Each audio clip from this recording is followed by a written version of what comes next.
안녕하세요 여러분. 저는 뉴욕에서 6년째 살고 있는 디자이너 겸 유튜버 쯔여커라고 합니다. 제가 오늘 가지고 온 토픽은요, 바로 뉴욕의 살인적인 물가에 대해서 이야기를 한번 해보려고 해요. 왜냐면 뉴욕으로 여행을 오시는 관광객분들도 궁금해할 수도 있고, 어학연수 오시는 분들, 대학교로 유학 오시는 분들, 취업해서 일을 하러 오시는 분들, 기타 등등 굉장히 궁금해 하실 수 있을 만한 부분이라고 생각을 했거든요. 흔히들 뉴욕이 그렇게 물가가 비싸대매 라고 어렴풋이는 알고 있지만, 정확히 어디가 어떻게 얼만큼 물가가 비싼지 피부를 좀 더 확 와닿을 수 있는 그런 무언가가 있으면은 훨씬 도움이 되겠다 싶어가지고 정말 깨알 디테일과 함께 알차게 정보를 나눠드리도록 하겠습니다. 기대되시죠? 식비, 집세, 교통비, 이렇게 크게 세 가지 항목으로 나눠가지고 이야기를 하려고 해요. 그 중에서 어떤 거 먼저 이야기할까요? 뭐가 제일 궁금하세요?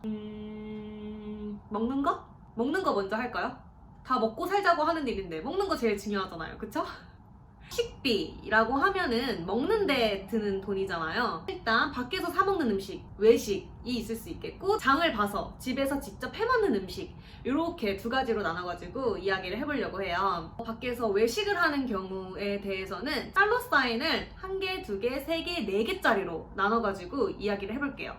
참고로 지금 제가 얘기하는 모든 가격은 다 1인이 한 번 먹을 때 내는 금액을 말하는 겁니다. 달러 사인 1개짜리 10불 이하에 해당하는 그런 가게들이 되겠는데, 사실 그렇게 많지는 않아요. 뉴욕에서 10불도 안 되는 돈으로 배부르게 넉넉하게 먹을 수 있는 일이 그렇게 쉽지는 않거든요. 맥도날드 같은 패스트푸드점을 빼고 나서는 가장 먼저 떠오르는 건 바로 푸드카트죠. 대표적으로는 할랄. 근데 이제는 뭐 할랄 말고도 굉장히 다양한 메뉴를 카트에서도 팔고 있어요. 그래서 옵션이 굉장히 요즘엔 많이 많아졌다는 거. 회사촌 주변 아니면은 이제 대학교 주변 푸드카트 같은 것들이 점심시간 때 맞춰가지고 엄청 많이들 나와 있고, 또 사람들도 줄 서서 많이들 사 먹고 그러곤 한답니다. 요것도 웃긴 게, 이제 할랄에도 짭층이 있고 진층이 있는 거 여러분 아시나요? 뉴욕 곳곳에 할랄을 파는 카트는 굉장히 많아요. 하지만은 찐 할랄은 할랄 가이즈가 진짜 찐이라는 사실, 노란색이랑 빨간색이랑 파라솔에 아시죠?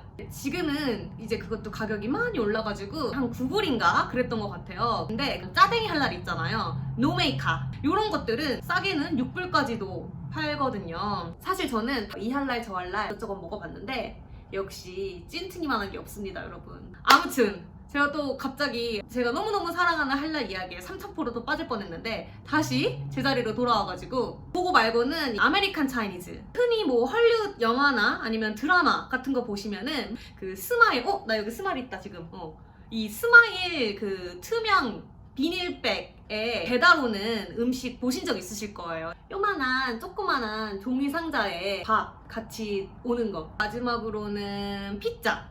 여기는 뉴욕이지 않습니까? 슬라이스 피자집이 정말 코너 곳곳에 굉장히 많아요. 정말 싼 거는 뭐 한 조각에 $1인 데도 있고, 보통 웬만한 데는 그래도 뭐 한 3, 4불 정도? 10불이면은 뭐 피자 한 2조각 정도는 먹을 수 있지 않을까. 쯔여커는 토크가 하고 싶어서. 그럼 다음으로 달러 사인 2개짜리 음식에는 뭐가 있을까요? 15불에서 40불, 그 사이 정도를 보통 달러 사인 2개 정도라고 말을 하면 될 것 같은데, 누가 봐도 15불과 40불은 너무 다르잖아요. 그래서 제가 이거를 딱 반으로 쪼개서, 하나는 15불에서 20불짜리, 또 다른 하나는 20불에서 40불짜리, 요 범위로 좀 나눠가지고 설명을 해드리려고 해요. 15불에서 20불 사이의 요 가격대가 가장 흔하게 점심 식사로 사 먹을 수 있을 만한 가격대인 것 같아요. 일단은 곳곳에 있는 델리나 홀푸드 요런 데 가면은 항상 있는 메뉴가 각종 샌드위치, 그리고 스시롤 요런 것들, 그리고 뷔페라고 해야 되나? 다양한 종류의 음식을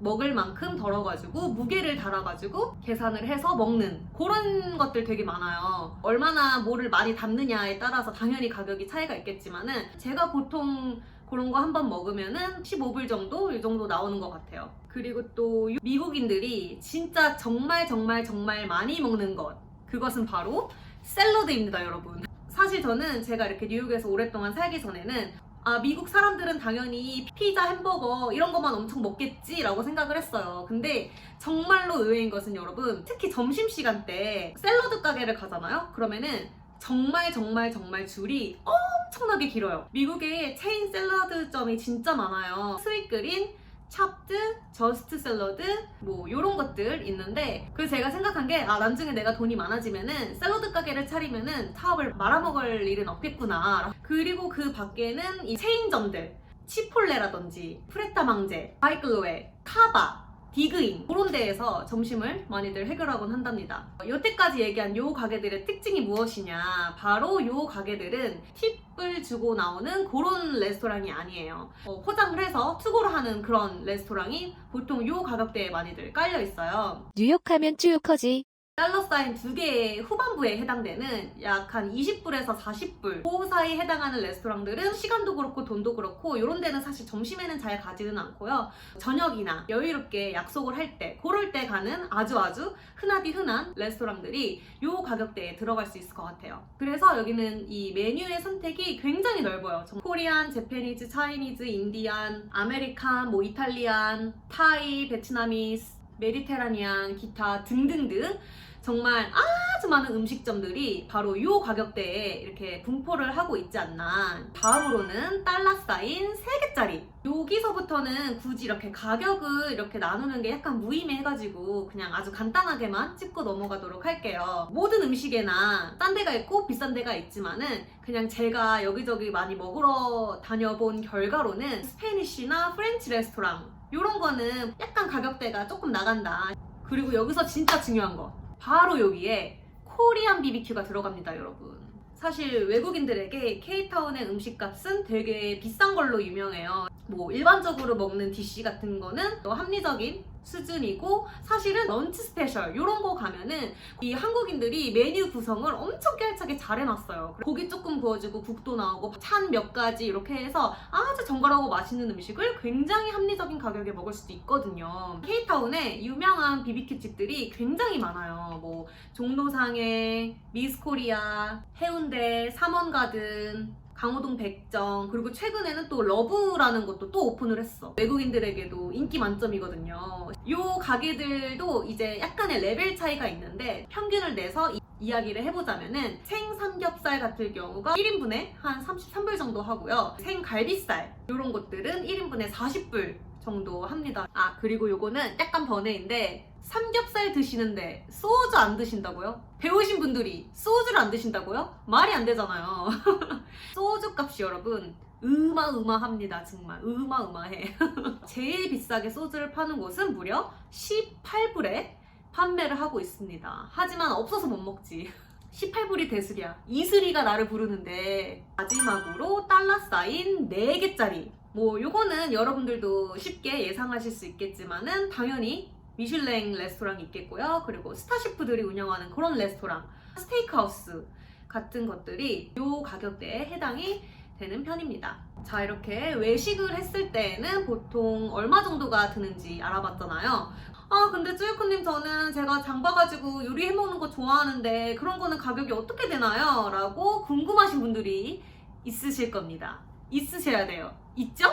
사실 미국에서 이런 과일, 야채, 고기 이런 글로세리 같은 것들은 굉장히 저렴한 편이에요. 미국에도 이제 체인 마트가 있잖아요. 홀푸드, 트레이더 조스, 푸드바자, 키푸드, 몰튼 윌리엄스. 물론 이런 거에도 약간 이런 급 차이가 있기는 한데 그래도 이런 식료품 재료들이 전체적으로는 다 저렴한 편입니다. 이거를 제가 막 일일이 막 계란은 얼마고 막 고기가 뭐 300g에 얼마고 막 이렇게 말을 하는 거는 조금 불가능할 것 같고, 저의 사례를 예로 들자면은 저는 지금 다이어트 식단을 하느라고 제가 하루에 2끼를 먹는데 그 중에 평일에는 한 끼는 제가 직접 요리한 다이어트 식단으로 밥을 먹고 있어요. 닭가슴살, 각종 야채들, 단호박이나 고구마 뭐 이런 것들 위주로 주로 저는 장을 보는데 한 40불 정도 장을 보면은 저는 2주 정도는 먹는 것 같아요. 제 양에서는. 하루에 2끼 먹는다고 쳤을 때 일주일에 40불이 드는 거죠. 외식을 하는 거에 비교하면은 당연히 합리적인 가격이겠죠? 여러분의 작은 댓글이 큰 힘이 된다고요. 다음으로는 집세에 대해서 알아보겠습니다. 어떻게 보면은 요게 하이라이트예요. 왜냐?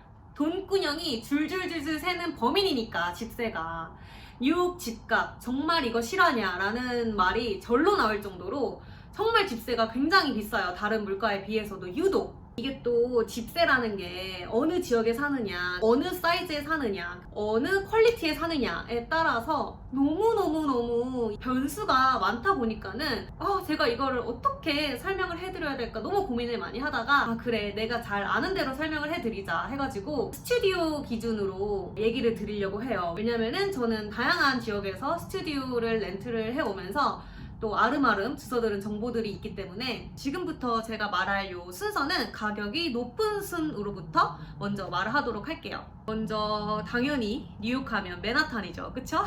뉴욕에 살면 한 번쯤은 맨하탄에서 살아보고 싶은 그런 로망들 누구나 다 있으시잖아요. 과연 그놈의 로망을 실현하기 위해서 우리는 얼마 정도의 렌트비를 예상을 해야 되는지 알아보도록 합시다.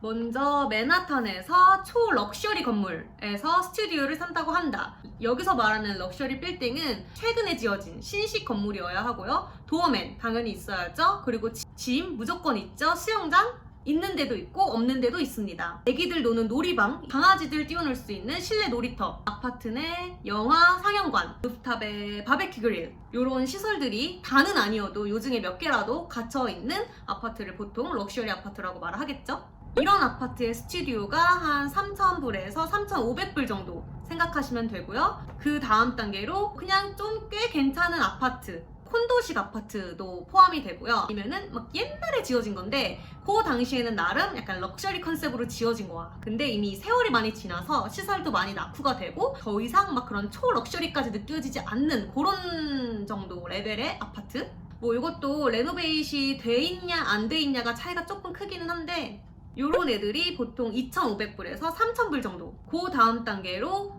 전형적인 미국 아파트, 단층으로 되어 있고요. 엘리베이터 없는 워크업 아파트가 대부분이겠죠? 여기도 역시나 레노베이션이 돼 있냐 안 돼 있냐가 굉장히 크지만은 제가 요것만큼은 말하고 싶은 게 요런 오래된 낡은 미국식 아파트가 레노베이션이 되어 있지 않다 하면은 일단 여기는 정말 99% 바퀴벌레 아니면 쥐는 무조건 나오는 집입니다, 여러분.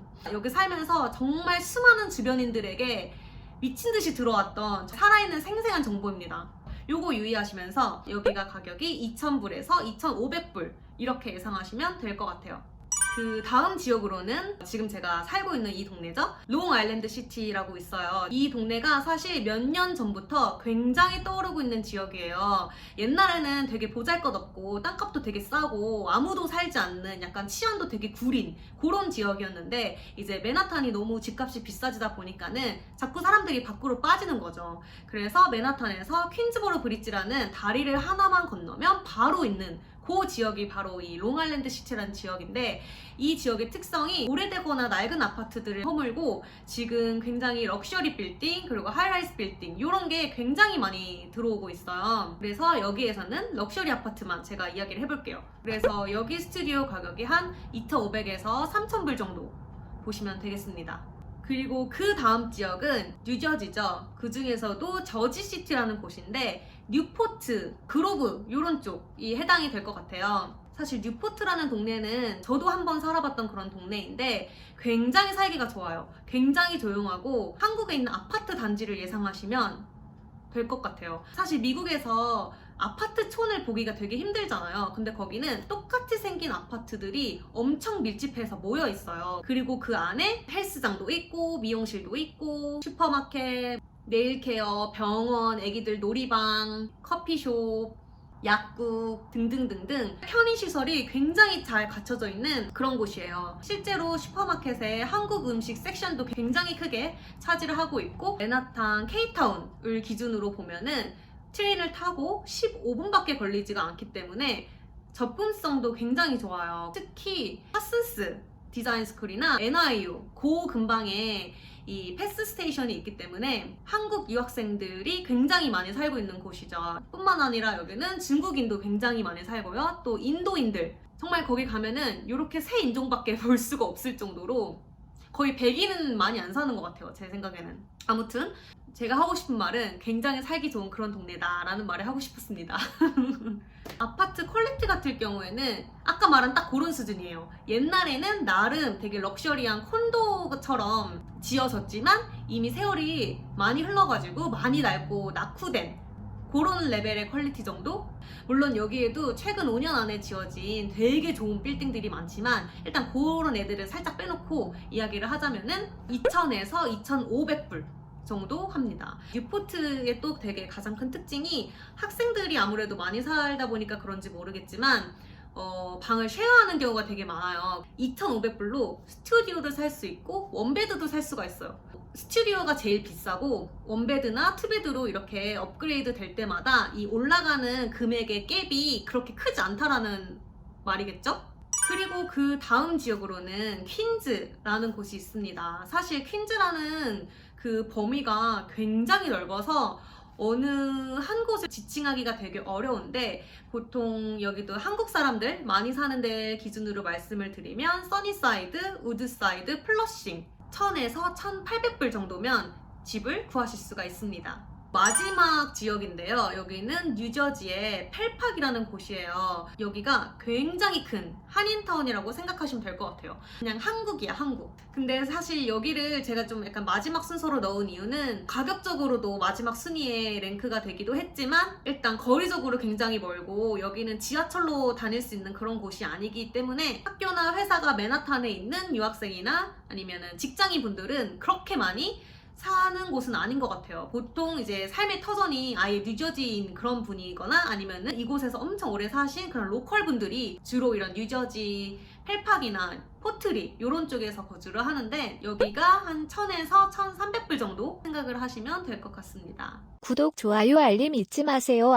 아니 근데 쯔이쿠님 저는 저 혼자 살 게 아니라 뭐 여러 가지 이유로 룸메이트들이랑 같이 살고 싶은데요? 라고 하시는 분들이 또 있으시겠죠? 맞습니다. 사실 뉴욕에서는 집세가 워낙 창렬하기 때문에 사실 혼자 사시는 분들보다는 뭐 몇 명이 됐던지 간에 룸메이트를 구해서 다 같이 거주하는 형태가 굉장히 보편화돼 있어요. 일단은 크게는 두 가지로 나눠볼 수가 있는데 하나는 애초부터 부동산이랑 계약을 할 때 공동 계약자로 들어가는 거죠. 두 번째로는 어떤 집주인이 몇 베드짜리 룸이던지 간에 본인이 다 렌트비를 충당을 해서 내고 방마다 이제 세를 줘가지고 월세를 받아가지고 이렇게 메꾸시는 그런 형태가 있을 수 있어요. 어찌됐건 룸메이트와 함께 생활한다는 것에선 공통점이 있겠죠? 마스터 베드룸이라고 하죠. 화장실이 딸린 안방이라고 생각을 하시면 돼요. 뭐 작은 방도 있고 거실 방도 있고 아니면은 또 이 방 자체를 2명, 3명에서 이렇게 쉐어하시는 분들도 있고 너무 많은 형태가 있기 때문에 제가 이거를 아까처럼 엄청나게 세분화해가지고 설명을 하기에는 조금 한계가 있을 것 같아요. 굉장히 두루뭉술하게 이거는 모든 형태의 방을 다 통틀어가지고 가격대만 말씀을 드리도록 할게요.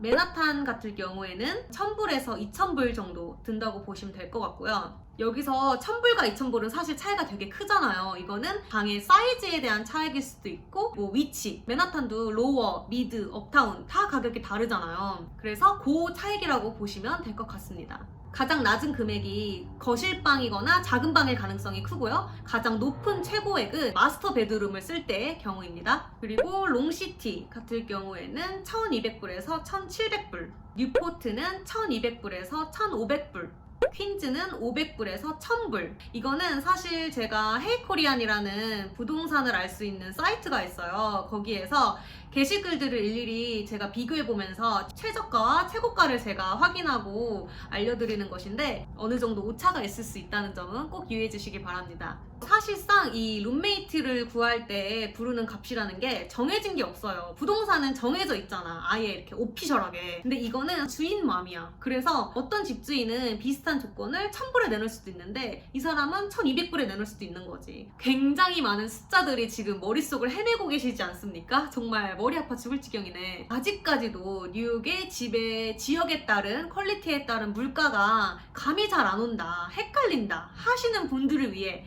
제가 또 하나 준비했습니다. 예를 들어서 여러분이 집을 구하는데 2,000불짜리 집을 찾을 거야 라는 상황입니다. 그랬을 때 여러분들이 갈 수 있는 집은 무엇이 있느냐. 먼저 첫 번째, 맨하탄에서 아주 럭셔리한 빌딩에 화장실 딸린 마스터 베드룸 들어갈 수 있겠죠?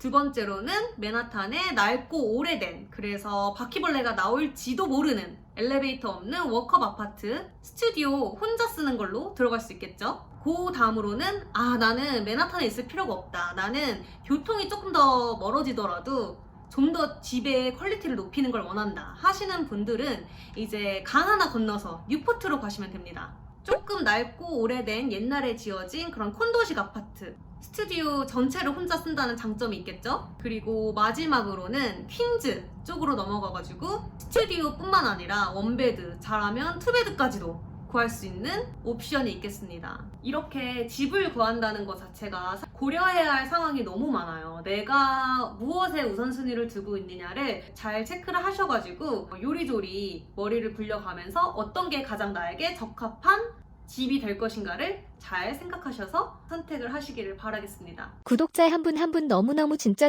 감사합니다. 교통비에 대해서 이야기를 해볼 텐데요. 먼저 MTA 카드.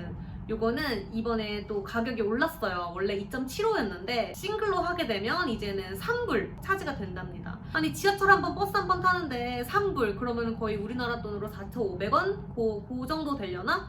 굉장히 비싼 가격이죠. 우리나라 택시 기본 요금보다도 비싸니까 일주일짜리 언리밋도 있고 한 달짜리 언리밋도 있는데 보통 여기 장기간 거주하시는 분들은 웬만하면은 한 달짜리 언리밋으로 구매를 하기 때문에 그 가격으로 알려드리면 그게 127불. 비싸게 느껴질 수가 있으실 텐데 요거를 맨날 출근을 하거나 학교를 가시는 분들, 그리고 나는 가끔 주말에 한두 번씩 꼭 외출을 한다 하시는 분들은 오히려 요거를 구매하시는 게 훨씬 더 이득인 편이거든요. 이제 패스라는 게 있는데 아까 말한 뉴포트라는 지역을 가시려면은 다른 교통수단이 없어요. 무조건 이 패스만을 이용하실 수가 있는데 뉴저지와 맨하탄을 연결하는 지하철 그 버전이라고 생각하시면 될 것 같아요. 요건 좀 그래도 저렴해요. 89불. MTA는 그 막 노선이 엄청 많잖아요. 1, 2, 3, 4, 5, 6, 7, A, B, C, D, E, F, G. 이 패스 같은 경우에는 노선이 짧을 뿐더러 루트가 몇 개 안 돼. 미드타운은 34가 거기에서 끊기고 로어로 가는 루트로 가면은 월드 트레이드 센터에서 딱 끊기게 됩니다. 그리고 이제 마지막으로 롱 아일랜드 레일로드일 거예요. 아마 그냥 보통 편하게들 럴이라고 많이들 부르는데 플러싱 중에서도 우리나라 분들이 많이 사는 그 노던 블러바드 쪽 브로드웨이역, 머레이 힐 요런 쪽은 지하철이 없고 바로 이 럴 라인만 있기 때문에 그쪽에서 만약에 사시게 되면은 럴을 구매하는 게 낫지 않나. 한 달 얼리밋 카드가 무려 234불이라고 합니다, 여러분. 주말에 타는 티켓을 시티 티켓이라고 하는데 그게 가장 싼 티켓이에요. 근데 그것도 거의 4불 하니까 이제 뉴욕에서 탈 수 있는 대중교통 중에는 가장 비싼 편에 속하는 편입니다. 뉴욕의 상징이죠. 옐로우캡. 옐로우캡. 저 옐로우캡이 볼 때는 낭만적이고 예쁘겠죠. 하지만은 이걸 타게 되면은 이것만큼 복장 터지는 게 없습니다, 여러분. 일단은 기본 요금 2.5불에서 시작을 하는데 이제 뭐 똑같죠, 택시니까. 시간이 가고 주행거리가 늘어갈수록 가격이 쭉쭉쭉쭉쭉쭉쭉쭉 오르잖아요. 근데 뉴욕은 특히 미드타운은 진짜 헬이야, 헬. 늘 막혀. 저는 웬만하면은 옐로우캡을 절대 타지 않습니다. 단거리일 때는 급할 때는 타는데 장거리를 가게 될 때에는 막힌다 하면은 좀 비싼 편입니다. 웬만하면은 우버 아니면 리프트 이런 거를 이용하는 것 같아요. 차가 전혀 막히지 않는다는 가정하에 15분 정도 택시를 타고 달렸을 때 한 20불 정도의 금액이 나오는 편입니다. 참고로 이거는 제가 술 먹고 새벽에 캣타에서 집 갈 때 나오는 요금입니다. 네, 이렇게 해가지고 식비, 집세, 교통비에 걸쳐서 뉴욕의 물가가 어느 정도 하는지 설명을 해드렸는데요. 제가 나름 디테일하게 예시를 들어드리려고 노력은 했지만 이 영상이 여러분들에게 꼭 유익한 정보가 되었으면 좋겠습니다. 말 많은 쯔유커의 나홀로 토크쇼 끝까지 시청해주신 여러분들 너무너무 감사하고요. 오늘은 사실 아주 굉장히 기본적인 그런 정보만 제공을 해드린 거고 사실 제가 이 다음 영상으로 왜 어떻게 살면 유학생들이 1년에 1억을 쓸 수 있는가, 어떻게 살아야 돈을 조금이라도 더 절약하고 합리적인 미국 생활을 할 수 있을까에 대해서 같이 이야기해보는 시간 가져보도록 하겠습니다. 그 영상이 기대되신다면 잊지 말고 구독 꼭 눌러주시고 안녕.